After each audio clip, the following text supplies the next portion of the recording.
今日整咗我老婆最中意嘅上湯娃娃菜啊，唔使放一粒味精同埋一塊肉，但係佢做出嚟咧比有肉嘅湯仲要好飲，加上啲娃娃菜吸晒啲湯汁，真係又腍又甜噶。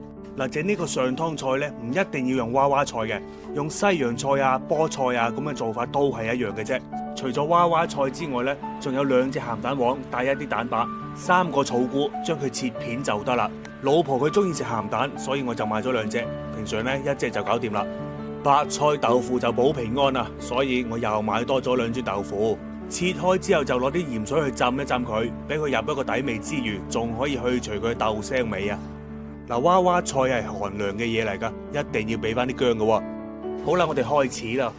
我哋先放啲薑片同埋蒜片落去起鑊啊，皮蛋啊、鹹蛋同埋草菇咧都放埋落去，用中火將佢哋炒出沙。呢啖湯點解會咁鮮甜呢？就係靠呢啲鹹蛋黃嘅沙沙噶啦。嗱，起咗沙啦，我哋就沖啲熱水入去，啲湯咧可以放多啲嘅，真係好好飲噶。然後咧，我哋放埋啲豆腐落去啦。嗱，你哋用鹹蛋做出嚟嘅湯咧，係咪成日覺得好腥好腥啊？嗱，我教你，你放一啲胡椒粉落去啊，佢就會一啲腥味都冇噶啦。咁調味咧，淨係放鹽就夠啦。我哋冚翻個蓋，用大火煮佢3-4分鐘啦。煮咗3分鐘啦，啲湯已經好白啦，面頭出咗好多泡泡啊，唔使理佢嘅。放啲菜落去，啲泡泡就會冇晒噶啦。嗱，咁我哋煮熟啲菜就得啦。最後就撒翻幾粒杞子，咁撩佢2下就可以出鑊噶啦。